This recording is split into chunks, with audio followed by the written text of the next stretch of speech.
ਪਿਆਰੇ ਵਿਦਿਆਰਥੀਓ, ਤੁਹਾਡਾ ਸਵਾਗਤ ਹੈ। ਅੱਜ ਅਸੀਂ ਪੜ੍ਹੋ ਪੰਜਾਬ ਪੜ੍ਹਾਓ ਪੰਜਾਬ ਸਮਾਜਿਕ ਸਿੱਖਿਆ ਜਮਾਤ 10ਵੀਂ ਦਾ ਨਾਗਰਿਕ ਸ਼ਾਸਤਰ ਦਾ ਬਹੁਤ ਹੀ ਮਹੱਤਵਪੂਰਨ ਪਾਠ ਭਾਰਤੀ ਸੰਵਿਧਾਨ ਦੀਆਂ ਵਿਸ਼ੇਸ਼ਤਾਵਾਂ ਇਸ ਬਾਰੇ ਅਧਿਐਨ ਕਰਾਂਗੇ। ਸਿੱਖਿਆ ਵਿਭਾਗ ਵੱਲੋਂ ਭੇਜੀ ਜਾ ਰਹੀ ਡੇਲੀ ਡੋਜ਼ ਦੀ ਇਹ ਪਹਿਲੀ ਕੜੀ ਹੈ। ਸਭ ਤੋਂ ਪਹਿਲਾਂ ਜਾਣ ਪਛਾਣ। ਸੰਵਿਧਾਨ, ਇਸ ਦੀ ਪਰਿਭਾਸ਼ਾ ਸਮਝਦੇ ਹਾਂ ਕਿ ਸੰਵਿਧਾਨ ਇੱਕ ਮੌਲਿਕ ਕਾਨੂੰਨੀ ਦਸਤਾਵੇਜ਼ ਹੁੰਦਾ ਹੈ ਜਿਸ ਦੇ ਅਨੁਸਾਰ ਦੇਸ਼ ਦੀ ਸਰਕਾਰ ਦਾ ਸ਼ਾਸਨ ਚਲਾਇਆ ਜਾਂਦਾ ਹੈ। ਸੰਵਿਧਾਨ ਦੇਸ਼ ਦੇ ਦੂਜੇ ਸਾਰੇ ਕਾਨੂੰਨਾਂ ਤੋਂ ਸ੍ਰੇਸ਼ਟ ਹੁੰਦਾ ਹੈ। ਦੇਸ਼ ਦੀ ਸਰਕਾਰ ਸੰਵਿਧਾਨ ਅਨੁਸਾਰ ਹੀ ਸ਼ਾਸਨ ਕਰਦੀ ਹੈ। ਭਾਰਤ ਦਾ ਸੰਵਿਧਾਨ 9 ਦਸੰਬਰ 1946 ਨੂੰ ਬਣਨਾ ਆਰੰਭ ਹੋਇਆ ਅਤੇ 26 ਨਵੰਬਰ 1949 ਨੂੰ ਸੰਵਿਧਾਨ ਸਭਾ ਦੁਆਰਾ ਅੰਤਿਮ ਰੂਪ ਵਿੱਚ ਪਾਸ ਕਰ ਦਿੱਤਾ ਗਿਆ ਅਤੇ 26 ਜਨਵਰੀ 1950 ਤੋਂ ਇਹ ਸੰਵਿਧਾਨ ਸਾਡੇ ਦੇਸ਼ ਵਿੱਚ ਲਾਗੂ ਹੋ ਗਿਆ। ਇਹਨਾਂ 3 ਤਰੀਕਾਂ ਨੂੰ ਯਾਦ ਕਰਨਾ ਬਹੁਤ ਜ਼ਰੂਰੀ ਹੈ। ਸੰਵਿਧਾਨ ਦੇ ਨਿਰਮਾਣ ਦਾ ਕੰਮ ਕੈਬਨਿਟ ਮਿਸ਼ਨ ਦੇ ਆਉਣ ਤੋਂ ਬਾਅਦ 9 ਦਸੰਬਰ 1946 ਨੂੰ ਸ਼ੁਰੂ ਹੋਇਆ ਸੀ ਅਤੇ ਇਸ ਦਾ ਨਿਰਮਾਣ 26 ਨਵੰਬਰ 1949 ਨੂੰ ਪੂਰਾ ਹੋਇਆ, ਲੇਕਿਨ ਇਸ ਨੂੰ ਲਾਗੂ ਕਰਨ ਦਾ ਕੰਮ 26 ਜਨਵਰੀ 1950 ਨੂੰ ਕੀਤਾ ਗਿਆ ਸੀ। ਸੰਵਿਧਾਨ ਦੀ ਸ਼ੁਰੂਆਤ ਇਸ ਦੀ ਪ੍ਰਸਤਾਵਨਾ ਤੋਂ ਹੁੰਦੀ ਹੈ। ਸੰਵਿਧਾਨ ਦੀ ਪ੍ਰਸਤਾਵਨਾ ਵਿੱਚ ਭਾਰਤੀ ਸ਼ਾਸਨ ਪ੍ਰਣਾਲੀ ਦੇ ਸਿਧਾਂਤਾਂ ਵੱਲ ਸੰਕੇਤ ਕੀਤਾ ਗਿਆ ਹੈ ਅਤੇ ਉਸ ਦੇ ਬੁਨਿਆਦੀ ਉਦੇਸ਼ਾਂ ਨੂੰ ਉਲੀਕਿਆ ਗਿਆ ਹੈ। ਅਸੀਂ ਕਿਹੜੀ ਭਾਵਨਾ ਦੇ ਅਨੁਸਾਰ ਆਪਣੇ ਦੇਸ਼ ਦਾ ਸ਼ਾਸਨ ਚਲਾਵਾਂਗੇ, ਇਸ ਦਾ ਪਤਾ ਸਾਨੂੰ ਪ੍ਰਸਤਾਵਨਾ ਤੋਂ ਚੱਲਦਾ ਹੈ। ਅਸੀਂ ਪੜ੍ਹਦੇ ਹਾਂ। ਪ੍ਰਸਤਾਵਨਾ ਇਸ ਪ੍ਰਕਾਰ ਹੈ। ਅਸੀਂ ਭਾਰਤ ਦੇ ਲੋਕ ਭਾਰਤ ਨੂੰ ਇੱਕ ਸੰਪੂਰਨ ਪ੍ਰਭੂਸੱਤਾ ਸੰਪੰਨ ਸਮਾਜਵਾਦੀ ਧਰਮ ਨਿਰਪੱਖ ਅਤੇ ਲੋਕਤੰਤਰੀ ਗਣਰਾਜ ਦੀ ਸਥਾਪਨਾ ਕਰਨ, ਉਸ ਦੇ ਸਾਰੇ ਨਾਗਰਿਕਾਂ ਨੂੰ ਸਮਾਜਿਕ, ਆਰਥਿਕ ਅਤੇ ਰਾਜਨੀਤਿਕ ਨਿਆਂ ਦੇਣ, ਚਿੰਤਕ ਤੇ ਵਿਚਾਰ ਪ੍ਰਗਟ ਕਰਨ, ਵਿਸ਼ਵਾਸ, ਧਰਮ ਅਤੇ ਉਪਾਸਨਾ ਦੀ ਸੁਤੰਤਰਤਾ ਦੇਣ, ਅਵਸਰ ਅਤੇ ਰੁਤਬੇ ਦੀ ਸਮਾਨਤਾ ਪ੍ਰਾਪਤ ਕਰਨ ਅਤੇ ਸਾਰੇ ਨਾਗਰਿਕਾਂ ਵਿੱਚ ਭਾਈਚਾਰੇ ਦੀ ਭਾਵਨਾ ਦਾ ਵਿਸਥਾਰ ਕਰਨ, ਵਿਅਕਤੀ ਦੀ ਪ੍ਰਤਿਸ਼ਠਾ, ਰਾਜ ਦੀ ਏਕਤਾ ਅਤੇ ਅਖੰਡਤਾ ਨੂੰ ਕਾਇਮ ਰੱਖਣ ਲਈ ਦ੍ਰਿੜ ਸੰਕਲਪ ਹੋ ਕੇ ਆਪਣੀ ਸੰਵਿਧਾਨ ਸਭਾ ਵਿੱਚ 26 ਨਵੰਬਰ 1949 ਦੇ ਦਿਨ ਇਸ ਸੰਵਿਧਾਨ ਨੂੰ ਅੰਗੀਕਾਰ, ਅਧਿਨਿਯਮਿਤ ਅਤੇ ਆਤਮ ਸਮਰਪਣ ਕਰਦੇ। ਪਿਆਰੇ ਬੱਚਿਓ, ਸਾਡੇ ਦੇਸ਼ ਦਾ ਸੰਵਿਧਾਨ ਬਣਾਉਣ ਦਾ ਕੰਮ ਸੰਵਿਧਾਨ ਸਭਾ ਨੇ ਕੀਤਾ ਸੀ, ਜਿਹੜੀ ਕਿ ਲੋਕਾਂ ਦੀ ਇੱਕ ਪ੍ਰਤੀਨਿਧੀ ਸਭਾ ਸੀ। ਇਸ ਦੇ ਪ੍ਰਧਾਨ ਡਾਕਟਰ ਰਾਜਿੰਦਰ ਪ੍ਰਸਾਦ ਬਣਾਏ ਗਏ ਸੀ ਅਤੇ ਬਾਅਦ ਵਿੱਚ ਇੱਕ 7 ਮੈਂਬਰੀ ਡਰਾਫਟ ਕਮੇਟੀ ਤਿਆਰ ਕੀਤੀ ਗਈ ਅਤੇ ਜਿਸ ਦਾ chairman doctor BR Ambedkar ji ਨੂੰ ਨਿਯੁਕਤ ਕੀਤਾ ਗਿਆ। ਉਹ ਬਹੁਤ ਹੀ ਪੜ੍ਹੇ ਲਿਖੇ ਅਤੇ ਸਮਝਦਾਰ ਵਿਅਕਤੀ ਸਨ।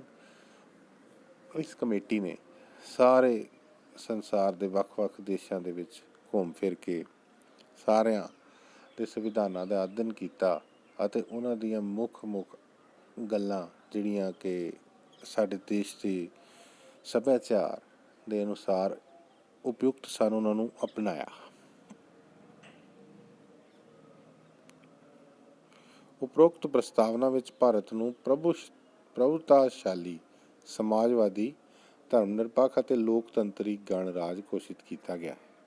ਇਹ 5 ਪੁਆਇੰਟ ਬਹੁਤ ਸਮਝਣ ਵਾਲੇ ਹਨ। ਇਹਨਾਂ ਨੂੰ ਅਸੀਂ ਧਿਆਨ ਨਾਲ ਸਮਝਣ ਦੀ ਕੋਸ਼ਿਸ਼ ਕਰਦੇ ਹਾਂ। ਸਭ ਤੋਂ ਪਹਿਲਾਂ ਪ੍ਰਭੂਸੱਤਾਧਾਰੀ। ਭਾਰਤ ਇੱਕ ਪ੍ਰਭੂਸੱਤਾਧਾਰੀ ਰਾਜ ਹੈ, ਜਿਸ ਤੋਂ ਭਾਵ ਇਹ ਹੈ ਕਿ ਇਹ ਇੱਕ ਸੰਪੂਰਨ ਸੁਤੰਤਰ ਰਾਜ ਹੈ। ਭਾਰਤ ਅੰਗਰੇਜ਼ਾਂ ਤੋਂ ਹੁਣ ਆਜ਼ਾਦ ਹੋ ਗਿਆ ਸੀ। ਭਾਰਤ ਆਪਣੇ ਅੰਦਰੂਨੀ ਮਾਮਲਿਆਂ ਦੇ ਵਿੱਚ ਅਤੇ ਵਿਦੇਸ਼ੀ ਮਾਮਲਿਆਂ ਦੇ ਵਿੱਚ ਦੂਸਰੇ ਦੇਸ਼ਾਂ ਦੇ ਪ੍ਰਭਾਵ ਤੋਂ ਬਿਲਕੁਲ ਨਿਯੰਤਰਣ ਤੋਂ ਸੁਤੰਤਰ ਹੈ। ਸਮਾਜਵਾਦੀ। ਭਾਰਤ ਵਿੱਚ ਨਾਗਰਿਕਾਂ ਨੂੰ ਆਪਣਾ ਵਿਕਾਸ ਕਰਨ ਲਈ ਸਮਾਨ ਅਵਸਰ ਮਿਲਣਗੇ। ਗਰੀਬ ਅਤੇ ਅਮੀਰ ਵਿੱਚ ਵਧੇਰੇ ਅੰਤਰ ਨਹੀਂ ਹੋਏਗਾ। ਕਿਸੇ ਦਾ ਸ਼ੋਸ਼ਣ ਨਹੀਂ ਕੀਤਾ ਜਾਏਗਾ। ਇਹ ਸਮਾਜਵਾਦੀ ਸ਼ਾਸਨ ਪ੍ਰਣਾਲੀ ਦੀਆਂ ਵਿਸ਼ੇਸ਼ਤਾਵਾਂ ਹੁੰਦੀਆਂ ਹਨ। ਜਿਸ ਨੂੰ ਅਸੀਂ ਆਪਣੇ ਸੰਵਿਧਾਨ ਦੇ ਵਿੱਚ ਰੱਖਿਆ ਹੋਇਆ ਹੈ। ਧਰਮ ਨਿਰਪੱਖ ਭਾਰਤ ਇੱਕ ਧਰਮ ਨਿਰਪੱਖ ਰਾਜ ਹੈ। ਭਾਰਤ ਰਾਜ ਕਿਸੇ ਵਿਸ਼ੇਸ਼ ਧਰਮ ਦੀ ਸਰਪ੍ਰਸਤੀ ਨਹੀਂ ਕਰੇਗਾ। ਸਾਰੇ ਧਰਮਾਂ ਦਾ ਬਰਾਬਰ ਸਨਮਾਨ ਕੀਤਾ ਜਾਏਗਾ ਅਤੇ ਕਿਸੇ ਵੀ ਧਰਮ ਦਾ ਵਿਰੋਧ ਨਹੀਂ ਕੀਤਾ ਜਾਏਗਾ। ਤੀਸਰੀ ਵਿਸ਼ੇਸ਼ਤਾ ਹੈ ਲੋਕਤੰਤਰੀ ਭਾਰਤ ਵਿੱਚ ਸ਼ਾਸਨ ਦੀ ਸਰਵਉੱਚ ਸ਼ਕਤੀ ਕਿਸੇ ਇੱਕ ਖਾਸ ਵਰਗ ਦੇ ਕੋਲ ਜਾਂ ਸ਼੍ਰੇਣੀ ਕੋਲ ਜਾਂ ਦਲ ਦੇ ਕੋਲ ਨਹੀਂ ਹੋਏਗੀ, ਬਲਕਿ ਸਮੁੱਚੀ ਜਨਤਾ ਦੇ ਕੋਲ ਹੋਏਗੀ।